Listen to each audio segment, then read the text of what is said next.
भारतीय जैन संगठन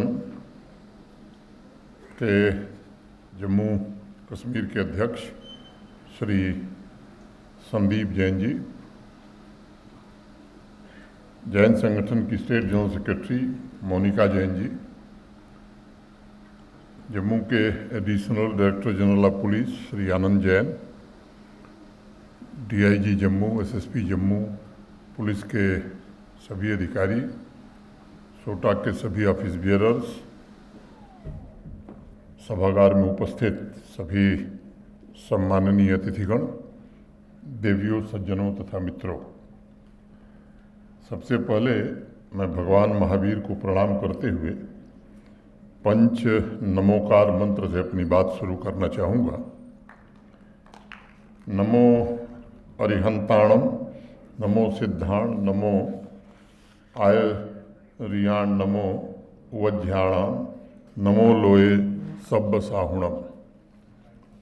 अरिहंतों को प्रणाम, सिद्धों को प्रणाम, आचार्यों को प्रणाम, उपाध्यायों को प्रणाम, लोक संसार में सर्व साधुओं को प्रणाम। निस्वार्थ भाव से समाज के समग्र विकास तथा राष्ट्र के निर्माण में महत्वपूर्ण योगदान देने के लिए भारतीय जैन संगठन के सभी पदाधिकारियों को मैं हृदय से बधाई देता हूं, उनका अभिनंदन भी करता हूं। जब मेरी मुलाकात हुई थी संदीप जी से तो उन्होंने बताया था मुझे कि कार्निया डोनेशन द्वारा अनेक व्यक्तियों के जीवन में प्रकाश भरने का काम भारतीय जैन संगठन और जैन कम्युनिटी के अनेक वॉलंटियर्स के द्वारा हुआ है। इस अवसर पर मैं जैन कम्युनिटी के आर्गन डोनेशन के सभी वॉलंटियर्स को नमन करना चाहता हूं, जिन लोगों ने जीवन दान दे करके अनेक परिवारों में खुशी लाई है। इस कड़ी में आज एक स्पेशल इनिशिएटिव बीजीएस मोक्ष पथ की भी शुरुआत हुई है, जिसका उद्देश्य कम्युनिटी कनेक्ट प्रोग्राम के द्वारा समाज के विभिन्न पंथों, वर्गों, प्रबुद्धजनों के बीच जाकर ऑर्गन डोनेशन के लिए प्रेरित करना है और ऑर्गन डोनेशन से जुड़े मिथक को भी दूर करना है। मंच से बहुत सारी बातें बताई गई हैं, मैं उन्हें दोहराना नहीं चाहता। उससे एक बात जरूर मुझे समझ में आती है कि आज ही मैं सोटा के पदाधिकारियों से कहना चाहूँगा कल डोनर की लिस्ट में मेरा भी नाम जुड़ जाए। मैं इस बात की और जो लोग यहाँ हैं उनसे मैं निवेदन करूँगा कि वो जब शुरू कर दिए अच्छा काम तभी समझिए कि अच्छा है, तो इसमें सोचने विचारने की जरूरत नहीं है, जिसको लगे वो शुरू कर दे कल से। कई बार ऐसा होता है कि हम चीज़ों की महत्ता को समझ नहीं पाते हैं जब तक उस पर गहन चिंतन न करें। ऑर्गन और टिश्यू डोनेशन का मसला भी लगभग वैसा ही है। कई मामलों में ऑर्गन डोनेशन तो जीवन मरण का सवाल बन जाता है और इसलिए यह समाज के लिए और इससे सीधे प्रभावित होने वाले व्यक्तियों के लिए मुझे लगता है कि सबसे पुण्य कार्य है। अब कार्निया के बारे में हम बताया गया, इसका डोनेशन और ट्रांसप्लांट लोगों को चलने में, देखने में और बेहतर जीवन जीने में मदद कर सकता है। डोनेशन प्राप्त करने वाले व्यक्ति का पूरा जीवन रूपांतरित हो जाता है और इस पूरी प्रक्रिया में पूरा परिवार, मित्रमंडल, समुदाय भी सकारात्मक रूप से प्रभावित होते हैं। किसी व्यक्ति के महत्वपूर्ण अंग ने अगर काम करना बंद कर दिया है, तब ये समाज का सामूहिक लक्ष्य होना चाहिए कि उसे ऐसा डोनर मिले जिसने जीवन रहते ऑर्गन डोनेशन की शपथ ली हो। इस दुनिया से जाने के बाद भी वो उसे नया जीवन दे पाए। एक अनुमान के मुताबिक ऑर्गन डोनेशन करने वाला व्यक्ति शरीर त्यागने के बाद भी कम से कम 8 लोगों को जीवन दान दे सकता है, जिससे वह स्वस्थ और लंबा जीवन जीने में सक्षम हो सकते हैं। इस अवसर पर मैं कहना चाहूँगा कि ऑर्गन डोनेशन को बढ़ावा देने के लिए समाज सेवी संस्थाओं के साथ साथ प्रशासन और सरकार को भी निश्चित रूप से काम करने की आवश्यकता है, ताकि अलग अलग हिस्सों में जम्मू कश्मीर के जो ऑर्गन का इंतज़ार कर रहे हैं या टिश्यू का इंतज़ार कर रहे हैं, उनकी आवश्यकताओं की पूर्ति की जा सके। मैं Bharatiya Jain Sangathan, state organ and tissue transplant organisation Jammu Kashmir की सराहना करना चाहूँगा, जो निरंतर इस दिशा में काम कर रहे हैं। सामूहिक जिम्मेदारी की भावना से ऐसी संस्थाओं और व्यक्तियों की मदद कर रहे हैं जो ऑर्गन डोनेशन के जन जागरूकता अभियान से जुड़े हैं।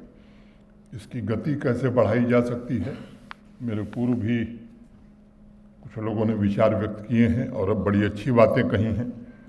मैं समझता हूं कि परिवर्तन जो शब्द है वो स्वयं में प्रथम पुरुष एक वचन का शब्द है। First person singular number I, change is a word of first person singular number that is I. किसी परिवर्तन के लिए अगर आप काम करना चाहते हैं तो खुद से शुरुआत करनी होगी। बापू यही बात बराबर कहा करते थे। तो हम भाषण दें कि साहब ऑर्गन डोनेशन कीजिए और खुद न दें, तो ये चलता नहीं है। और इसलिए मैं निवेदन करूंगा सबसे, इसके प्रभाव, इससे जुड़ी हुई सारी बातें मेरे पूर्व बताई गई हैं, मैं उसमें समय जाया नहीं करना चाहता हूं। विनम्रतापूर्वक मैं आप सबसे निवेदन करना चाहूँगा कि इस पुनीत कार्य से हम जुड़ें। भगवान महावीर ने तो कहा ही, धम्मो मंगल मुक्किठम अहिंसा संयमो तवो, अर्थात धर्म सबसे श्रेष्ठ मंगल है। और वह धर्म है क्या? वह धर्म है अहिंसा, संयम और तपरूप धर्म। तप के बारे में कहा गया कि तप वैयावृत्य है, यानी सेवा ही तप है और कुछ दूसरा तप नहीं है। और हमारी संस्कृति तो कहती है कि सेवा और परोपकार के द्वारा ही मुक्ति मिल सकती है। सेवा और परोपकार को हमारे पूर्वजों ने एक पवित्र साधन के रूप में देखा, जिसके द्वारा परमपिता परमेश्वर को भी प्राप्त किया जा सकता है। साथ ही भगवान महावीर ने हमें सावधान भी किया है, इस सेवा और परोपकार का अहंकार कभी मत पालिएगा। इसी परंपरा को हमें मिलकर आगे बढ़ाने की आवश्यकता है। जम्मू कश्मीर के सरकारी और प्राइवेट अस्पतालों में ऑर्गन डोनेशन को कैसे प्रोत्साहित किया जा सकता है। आज इस अवसर पर मैं आप सभी से 2-3 आग्रह करना चाहूँगा। मुझे लगता है कि जम्मू मेडिकल कॉलेज के प्रिंसिपल नहीं हैं, जो संबंधित लोग होंगे उनको जरूर निर्देश दिया जाएगा। अस्पतालों में ऑर्गन डोनेशन और ट्रांसप्लांट से संबंधित एक अस्थायी डेस्क बना देने की आवश्यकता मुझे महसूस होती है, क्योंकि सोटा ने जागरूकता अभियान काफ़ी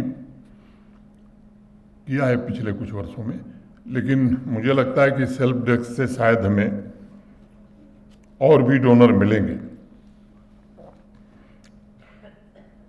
टिश्यू डोनेशन से संबंधित शिविर भी हॉस्पिटल कैंपस में कैसे किया जा सकता है, इस पर सोचने की ज़रूरत है।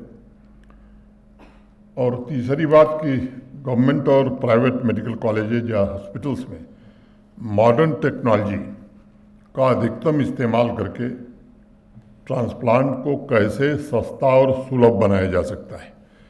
अभी किडनी ट्रांसप्लांट की बात हो रही थी, मुझे याद है 2020 या 21 में मेरे पास कोई सज्जन श्रीनगर में आए थे, वो डॉक्टर थे, अमरनाथ जी की यात्रा चल रही थी।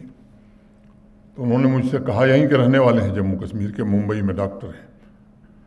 उन्होंने मुझसे कहा कि साहब मैं यहीं का रहने वाला हूं और अभी जम्मू कश्मीर में किडनी ट्रांसप्लांट नहीं हो रहा है।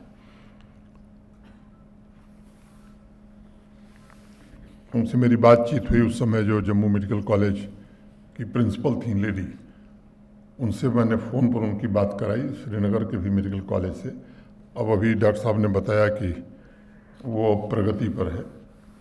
अब वो आगे और इसे कैसे, इस गति को बढ़ाया जा सकता है, ताकि गरीब से गरीब व्यक्ति भी, ये सच है कि हाँ 5 लाख रुपए का हेल्थ कवर जम्मू कश्मीर के हर नागरिक को मिल गया है, लेकिन किडनी ट्रांसप्लांट के बाद भी जो आवश्यकताएं होती हैं एक सामान्य या गरीब व्यक्ति के लिए बड़ा कठिन होता है। ऑर्गन और टिश्यू डोनेशन को जीवन का आदर्श तथा जीवन जीने का एक तरीका हम कैसे बना सकते हैं, इस दिशा में जो आप सब काम कर रहे हैं उसमें भी सभी लोग सहयोग करेंगे तो मुझे लगता है कि परिणाम और बेहतर आएंगे। आज एक दूसरा इनिशिएटिव भी लिया गया, खासतौर से जो गरीब और वंचित वर्ग के बच्चे हैं जो सरकारी स्कूलों में पढ़ रहे हैं, बीजीएस खिलौना बैंक ये भी आज प्रारंभ हुआ। ऊर्जावान युवाओं को बीजीएस प्रतिभा सम्मान से अलंकृत भी किया गया। मैं भारतीय जैन संगठन की इन दोनों पहल के लिए, इनिशिएटिव्स के लिए सराहना करता हूं और युवाओं से कहना चाहता हूं कि देखिए, देश बहुत तेज गति से आगे बढ़ रहा है और जो लक्ष्य देशवासियों ने रखा है, मैं समझता हूं कि केवल भारत के माननीय प्रधानमंत्री जी का नहीं बल्कि देश का संकल्प बन गया है कि विकसित भारत का निर्माण जब आज़ादी का शताब्दी वर्ष भारत मनावे तो हम कर सकें। इसमें मुझे लगता है कि युवा वर्ग को निश्चित रूप से आगे बढ़ चढ़ करके हिस्सा लेने की ज़रूरत है और इसमें भगवान महावीर की शिक्षा से बड़ा बल मिलेगा।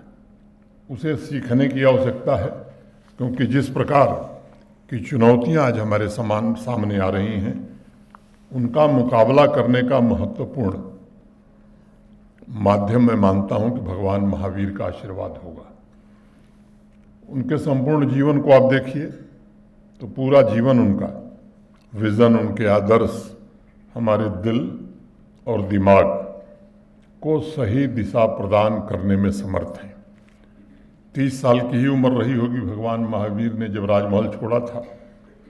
अगले 12 वर्षों तक वो साधना करते रहे और इनलाइटेंड होकर के, दिव्य ज्ञान प्राप्त करके अगले 30 वर्ष तक भगवान महावीर जी ने तमाम कष्टों को सहते हुए पूरे देश को शाश्वत सत्य से परिचित कराने का काम किया।